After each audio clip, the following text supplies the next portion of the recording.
بسم اللہ الرحمن الرحیم۔ کریم صلی اللہ علیہ وسلم نے امام حسن اور امام حسین کے بارے میں یہ بھی فرمایا، یعنی ان کے جو دیگر فضائل ہیں کہ وہ جنت کے سردار ہیں، اور امام حسن کے بارے میں فرمایا کہ حسین وہ ہے، حسین منی وانا من الحسین، حسین مجھ سے ہیں اور میں حسین سے ہوں۔ بظاہر یہ جملہ بڑا مبہم نظر آتا ہے، حسین مجھ سے ہیں، حضور فرما رہے ہیں کہ حسین مجھ سے ہیں، تو یہ بات تو شاید سمجھ آ جاتی ہے کہ آپ باپ ہیں، نانا ہیں، اور امام حسین نبی کریم صلی اللہ علیہ وسلم کے نواسے ہیں، تو یہ بات تو سمجھ آتی ہے۔ لیکن یہ بات کہ وَأَنَا مِنَ الْحُسَيْنِ، اور یہ میں حسین سے ہوں، جامع ترمذی کی روایت ہے ڈاکٹر صاحب، یہ جامع ترمذی کی روایت ہے کہ رسول اللہ صلی اللہ علیہ وسلم فرمایا کہ حسین مجھ سے ہیں اور میں حسین سے ہوں۔ یہ جملے کی سمجھ اسی شخص کو آ سکتی ہے جو اہل بیت کی خاص طور پر امام حسن، امام حسین، علی المرتضیٰ اور سیدہ فاطمہ رضی اللہ تعالی عنہا اور ان سب کی سیرت کو تفصیل کے ساتھ پڑھے، پھر اس کو پتہ چلے گا کہ رسول اللہ صلی اللہ علیہ وسلم کے اس فرمان کا مطلب کیا ہے۔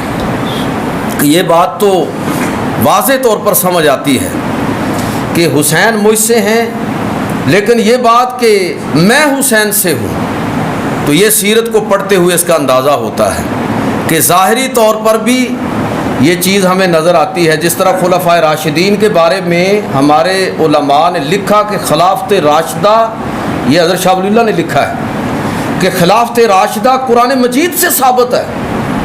الذین ان مکناہم فی الارض، وہ کہتے ہیں کہ اللہ کا جو وعدہ تھا کہ ہم اس دین کو پوری طرح غالب کریں گے، وہ غلبہ تو خلافت راشدہ کے دور میں پوری طرح حاصل ہوا، تو لہٰذا خلافت راشدہ یہ قرآن مجید فرقان حمید سے ثابت ہے، اس کی جو حیثیت ہے، اور خلافت راشدہ سیرت نبوی کا تکمیلی باب ہے۔ بالکل اسی طرح ہمارے علماء نے، مفسرین، سیرت نگاروں نے اور محدثین نے یہ بھی لکھا کہ اصل میں رسول اللہ صلی اللہ علیہ وسلم کا یہ جملہ یہ بھی اس چیز کی طرف اشارہ ہے کہ جس طرح خلافت راشدہ کا دور سیرت کا تکمیلی دور ہے، اسی طرح امام حسن، امام حسین، حضرت علی المرتضیٰ اور سیدہ فاطمہ رضی اللہ تعالی عنہ کی جو سیرت ہے وہ رسول اللہ صلی اللہ علیہ وسلم کی سیرت کا تکمیلی باب ہے۔ کس طرح تکمیلی باب ہے؟ ظاہر کے اعتبار سے دیکھیں تو یہ بات بھی ہمیں نظر آتی ہے کہ امام حسن اور حسین ظاہری جسامت کے اعتبار سے رسول اللہ صلی اللہ علیہ وسلم کے مشابہ تھے۔ حضور کے وصال کے بعد جب صحابہ کا جی چاہتا نا کہ اب اللہ کے رسول تو نہیں ہیں، لیکن اس زیارت کی یادیں تازہ کرنی ہیں، تو وہ امام حسن اور امام حسین کی زیارت کرتے تھے۔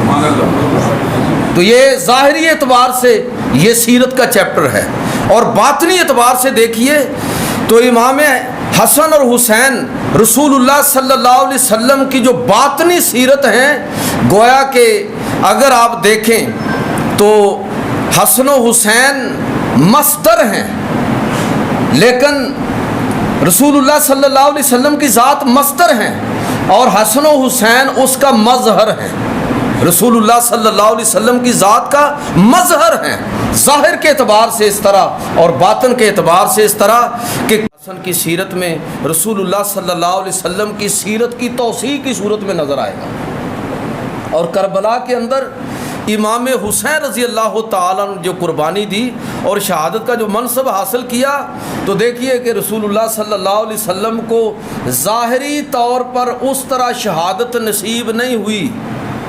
یہ بات ذرا نوٹ کریں، اس لیے کہ اللہ نے وعدہ کیا تھا کہ اے محبوب صلی اللہ علیہ وسلم، ہم نے آپ کی حفاظت کا لوگوں کی شر سے وعدہ لے لیا ہے، وعدہ کر لیا ہے، واللہ یعصمک من الناس، کہ اللہ رب العزت نے لوگوں سے آپ کو محفوظ کر دیا ہے. تو اس طرح ظاہری شہادت تو رسول اللہ صلی اللہ علیہ وسلم کو نہیں ہمیں نظر آتی، لیکن اس شہادت کا یہ کیسے ممکن ہے کہ کوئی ایسا وصف، کوئی ایسا عمل جس کی فضیلت ہو اور وہ رسول اللہ صلی اللہ علیہ وسلم کو حاصل نہ ہو. تو امام حسین کی شہادت کی صورت میں گویا کہ وہ جو منصب شہادت تھا وہ رسول اللہ صلی اللہ علیہ وسلم کے لیے بھی ثابت ہو گیا. حسین و منی کا مطلب کیا ہے؟ وانا من الحسین، کہ حسین شہادت کے منصب پر فائز ہو کر گویا کہ رسول اللہ صلی اللہ علیہ وسلم کی سیرت کے اس تکمیلی باب کو پورا کر رہے ہیں. تو یہ فضیلتیں ہیں. اگر آپ اس پورے چیپٹر کو محبت کے ساتھ پڑھیے. میں نے پچھلے کسی خطبے میں بھی بات کی تھی کہ ہمارے ہاں لوگ اہل بیت کی شاید تعریف کرنے سے ڈر جاتے ہیں کہ پتہ نہیں اس سے لوگ یہ نہ کہیں کہ جی شیعہ ہو گئے. نہیں، یہ ایمان کا تقاضا ہے بھئی. اہل بیت کا تذکرہ ایمان کا تقاضا ہے بھئی. حضور صلی اللہ علیہ وسلم کے قریب ان سے بڑھ کر اور کون ہے؟ امام حسن اور حسین، سیدہ فاطمہ اور علی المرتضیٰ. کوئی اور مجھے نام بتا دیں جو ان سے زیادہ بڑھ کر رسول اللہ صلی اللہ علیہ وسلم کا قریبی، اور ان سے بڑھ کر رسول اللہ صلی اللہ علیہ وسلم نے جس کی فضیلتیں اور عظمتیں بیان کی. یہ اصل میں کام غلط کیوں ہوا ہے؟ میں اکثر اس پر عرض کیا کرتا ہوں اور اسی پر اپنی بات ختم کر رہا ہوں کہ ہم نے نا تقسیم کر لی ہے.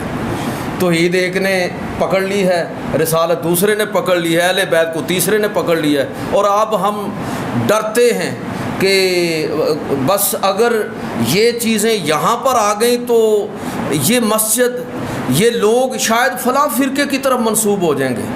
یقین جانیے کہ اگر توحید نہیں ہے تو دین نہیں ہے. اگر رسول اللہ صلی اللہ علیہ وسلم کا والہانہ عشق اور محبت نہیں ہے تو کوئی ایمان نہیں ہے. اور اہل بیت کی محبت کی کشتی میں اگر ہم سوار نہیں ہوئے تو اپنی فکر کیجئے کہ ایمان اور دین پھر آپ کو کہاں سے ملے گا. ان سب کو ملائیں گے تو یہی دین ہے.